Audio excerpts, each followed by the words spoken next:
Hello, my name is Latricia Maddox, and here is my presentation on Nathaniel Hawthorne. Nathaniel Hawthorne's life. Hawthorne was born July 4th, 1804 in Salem, Massachusetts, to Nathaniel Hawthorne and Elizabeth Clark Manning. His birthplace is preserved and open to the public. He went to college at Bowdoin College in 1821, where he later became a Phi Beta Kappa. He graduated at 1825. He married Sophia Peabody and had 3 children: Una Hawthorne, Mother Mary Alfonsa, and Julian Hawthorne.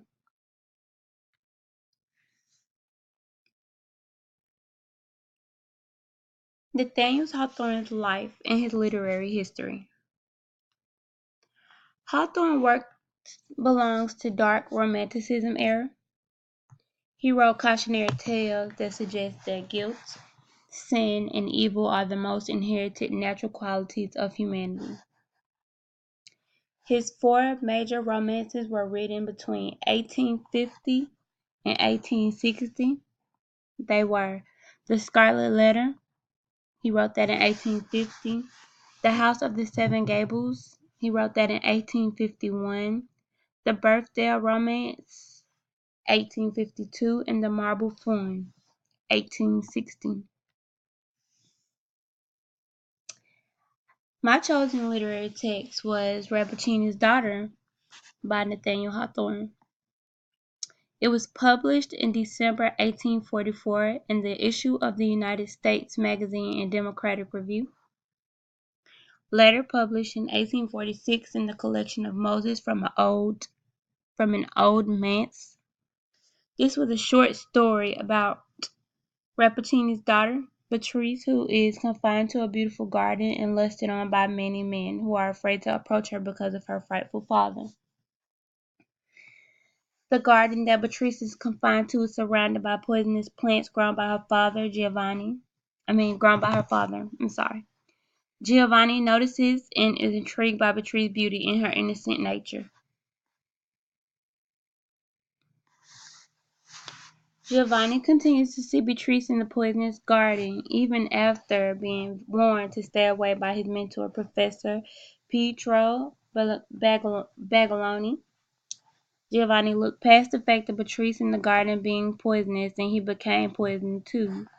He then found a cure and gave it to Beatrice so that they could finally be together, and then Beatrice died from the supposed cure. If you ask me, it was a really sad ending.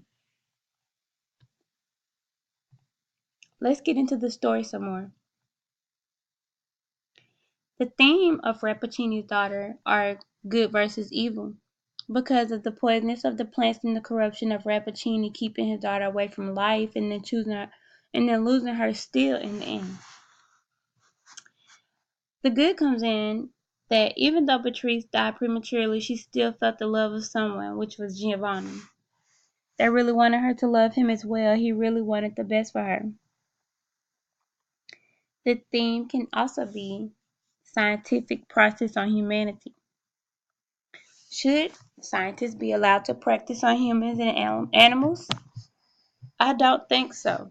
I don't think that we as humans should be a test subject, and I don't think animals should either. What boundaries should be put into place? I feel like there should be any boundaries because this should not be allowed in the US period. This should not be allowed around the world. I know we need to find cures, but it's got to be another way. Being that Beatrice died because someone was trying to love her is sad. Is a sad ending, but was it the fault of her father or the fault of her lover Giovanni? I believe that it's the fault of her father because he should have never practiced scientific experiments on his daughter.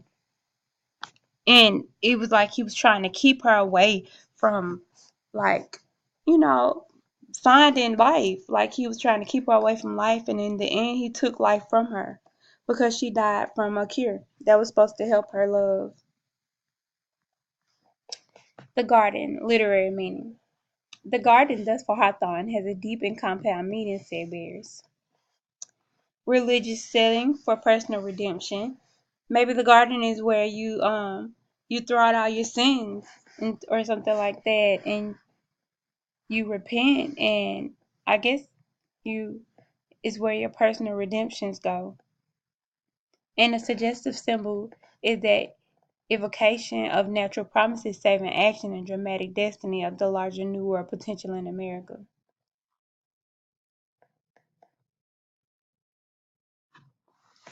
Dual aspects of evil.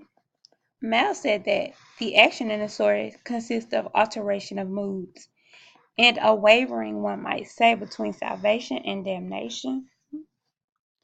Giovanni validates between hope and dread, faith and doubt, and the intermediate of these conflicting emotions makes the garden a virtual hell for him. So he basically makes everyone in his presence, including his daughter, feel the same way he feels also. Maybe he felt that he was not loved, so he didn't want his daughter to feel love.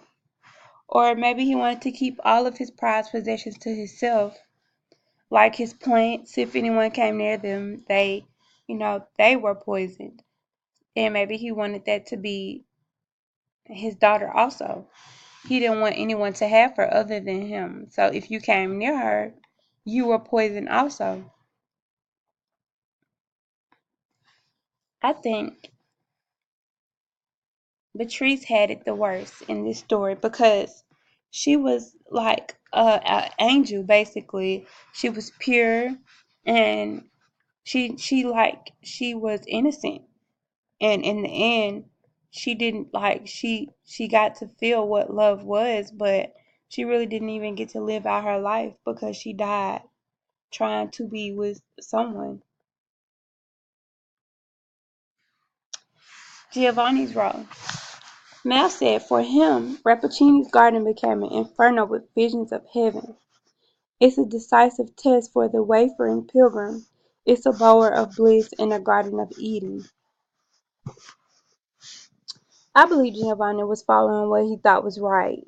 God. He found an Eve and he was Adam. He felt that Beatrice was his wife and he was willing to do anything to fight for her. So he went out and found a cure. He cured himself. He tried it on himself first to make sure it worked. But when he went to give it to Beatrice, she died. I could only imagine how he actually felt. He went out of his way to find this cure for Beatrice, but it didn't work. She still passed. He felt that finding them both a cure for the poison was a test of freedom and love.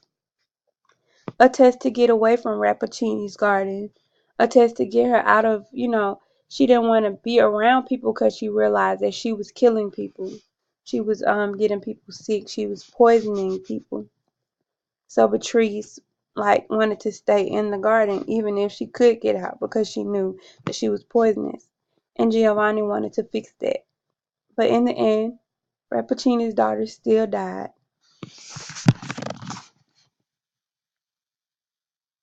Thank you.